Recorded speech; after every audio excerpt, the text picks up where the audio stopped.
भाषा की क्लास में आपका स्वागत है। आज हम प्रत्यय के अंतर्गत कृत प्रत्यय और कृत प्रत्यय के अंतर्गत तव्यत प्रत्यय की चर्चा करेंगे। इससे पहले हम कृत प्रत्यय के अंतर्गत कत्वा और लेप की बात कर चुके हैं। आज तव्यत प्रत्यय की बात करेंगे। ये बात हम पहले समझ चुके हैं कि कृत प्रत्यय का अर्थ है जो क्रिया के पीछे प्रत्यय लगते हैं। क्रिया जिसे धातु कहते हैं संस्कृत में। तव्यत प्रत्यय अपने आप में चाहिए अर्थ देता है या योग्य अर्थ, अर्थात किसी धातु के पीछे जब यह तव्यत प्रत्यय लगता है तो उस धातु के साथ उसका अर्थ जोड़ करके चाहिए अर्थ लगाते हैं। जैसे पठ के पीछे लगाया तो पठी तव्य अर्थात पढ़ना चाहिए या पढ़ने योग्य। दूसरी बात, अब हम तव्यत प्रत्यय की बात करें तो पहचान कैसे होती है। यहाँ पर तय संज्ञा होकर लोप हो जाता है और तव्य शेष रहता है। तव्यत प्रत्यय में जो तव्यत प्रत्यांत शब्द होंगे उनमें तव्य शेष मिलेगा हमें। और एक बात यह और है कि इसके तीनों लिंगों में रूप अलग अलग चलते हैं। स्त्रीलिंग में अलग, पुल्लिंग में अलग और नपुंसक लिंग में अलग। चलिए उदाहरण सहित इसे हम देखते हैं। सबसे पहले मैं कुछ धातुएं लिखती हूँ। इन धातुओं में देखिए हम तव्यत प्रत्यय जोड़ करके देखते हैं इनमें क्या चेंज आता है। सबसे पहले पा धातु में जब हम तव्यत प्रत्यय जोड़ते हैं तो यह बनेगा पातव्य। अब पुल्लिंग के अलग हैं तो यह पुल्लिंग के रूप है। स्त्रीलिंग में यह बनेगा पातव्या और इसी धातु का तव्यत प्रत्यय के साथ नपुंसक लिंग में शब्द बनेगा पातव्यम।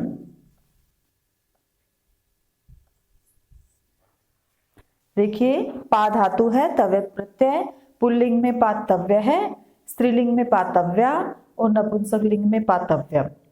बिल्कुल इसी तरह का चेंज इसमें हमें दिखाई देगा। इसमें जब हम तव्यत प्रत्यय जोड़ते हैं तो इसी प्रकार है हंतव्य है, हंतव्या, हंतव्यम। और इसी तरह से वह बनता चला जाएगा। तीसरा है दा धातु में तव्यत प्रत्यय जोड़ते ही बनेगा दातव्य। हम ये वो धातुएं ले रहे हैं जिनमें एज इट इज तव्य शब्द जुड़ रहा है। अब आगे देखिए, इस था में जब हम तव्यत प्रत्यय जोड़ते हैं तो यह बनेगा स्थातव्य है। इसी प्रकार से आगे बनता चला जाएगा। अब पच धातु में जब हम तव्यत प्रत्यय जोड़ते हैं तो ध्यान रखने की बात है, यहाँ पे पच आ रहा है, च आ रहा है, लेकिन जब हम जोड़ते हैं तो यह क्या बनेगा पक्तव्य है। यह बनेगा पक्तव्य है। अब आज इस पे आते हैं नम धातु पे। नम धातु में क्या बनेगा, ये नंतव्य है। यहाँ नम में मैं नजर आ रहा है, लेकिन यहाँ जब हम चेंज करेंगे इसको तो इस बात का ध्यान रखेंगे कि यहाँ पे नंतव्य है शब्द आएगा। आगे देखिए लब धातु में क्या चेंज आता है। लब धातु में जब हम तव्यत प्रत्यय जोड़ते हैं तो यह बनेगा, देखिए इसका चेंज ध्यान से देखिए, लबधव्य है। यहाँ भय से भी बै बन गया है और यहाँ तव्य अंत में नहीं आया है, यहाँ पे आया है धव्य, लबधव्य।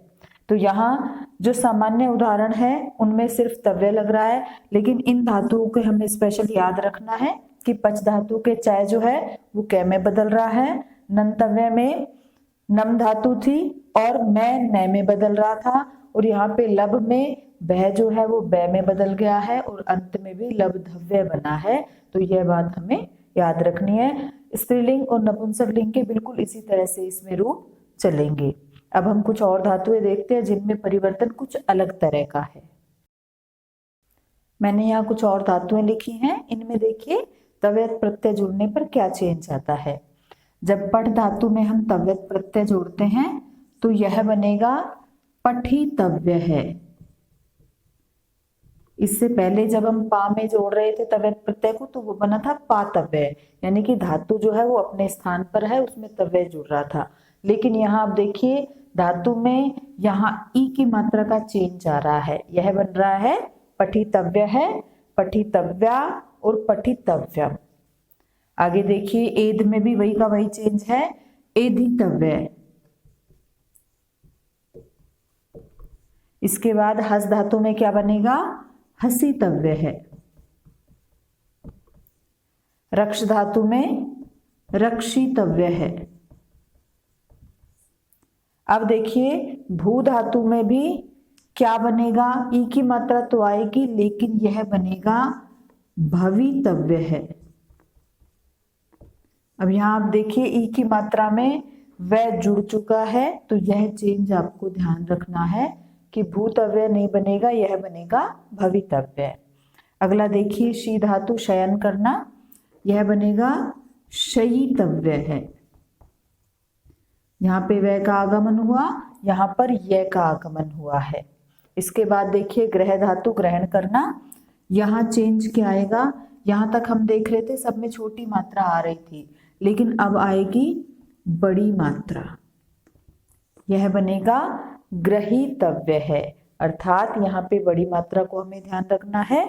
और शी धातु में शयितव्य यह का आगमन हो रहा है, भू धातु में भवितव्य अर्थात वह का आगमन हो रहा है। बाकी धातुओं में हम देख रहे हैं कि सिर्फ ई की मात्रा जुड़ी थी, बाकी कोई चेंज नहीं था। तव्य है, तव्या और तव्यम शब्द जुड़ रहे थे तव्यत प्रत्यय में से। अब इन धातुओं में देखिए तव्यत प्रत्यय जोड़ने पर क्या चेंज आता है। जब हम जी धातु में तव्यत प्रत्यय जोड़ते हैं तो यह बनता है जेतव्य है। यहाँ आप देखिए जब छोटी या बड़ी की मात्रा आ रही है तो इनमें क्या चेंज आ रहा है? ये ए की मात्रा हो जा रही है। जेतव्य है, जेतव्या, जेतव्यम। नेक्स्ट है नी धातु में जब हम तव्यत प्रत्यय जोड़ते हैं तो यह बनेगा नेतव्य है। इसी प्रकार से क्री धातु खरीदना, यह बनेगा क्रेतव्य है। और इसी प्रकार की धातु है शी धातु, जो अभी हम जिसकी चर्चा कर चुके हैं, लेकिन यहां आपको ध्यान रखना है यह बनेगा शयितव्य है। यहां क्या बनेगा?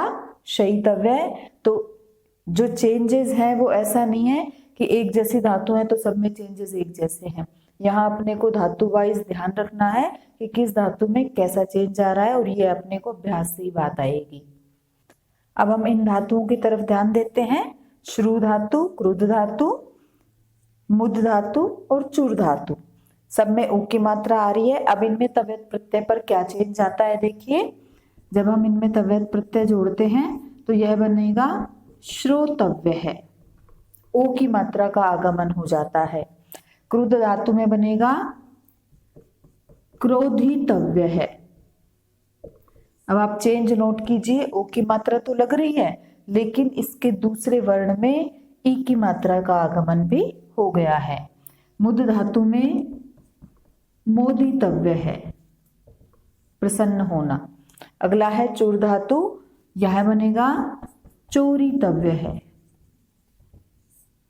अब आप चेंज देखिए, चूर धातु में चोरितव्य है, मुद्ध धातु में मोदितव्य है, क्रुद्ध धातु में क्रोधितव्य है और श्रु धातु में यह बनता है श्रोतव्य है। बिल्कुल इसी तरह से ही उसी क्रम में ही स्त्रीलिंग और नपुंसकलिंग में बढ़ते चले जाएंगे। श्रोतव्य है का बनेगा श्रोतव्या और नपुंसकलिंग में बनेगा श्रोतव्यम। इसी प्रकार से यह आगे धातुएं चलती चली जाएंगी। अब इन धातुओं में देखिए तव्यत प्रत्यय में क्या चेंज आता है। यह धातुएं मैंने ली हैं जब जिन सब में री ऋषि की मात्रा आ रही है नीचे। अब इसमें क्या चेंज आता है वृद्ध धातु में, जब हम तव्यत प्रत्यय जोड़ते हैं तो यह बनता है वर्धितव्य। यह री की मात्रा जो है यह रेफ वाले रे में बदल जाती है और वृद्ध धातु में जब तव्यत प्रत्यय जुड़ा तो यह बन गया वर्धितव्य है।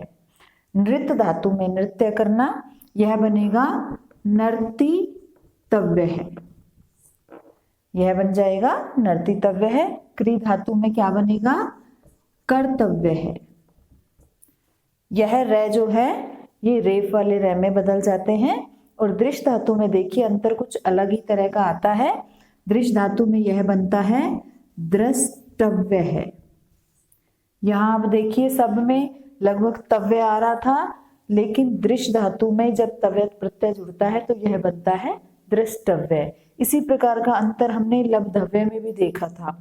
लास्ट में तव्य नहीं आता है, यहाँ टव्य है तो वहां धव्य शब्द आ रहा था।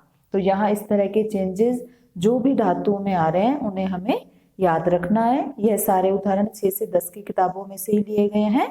धन्यवाद।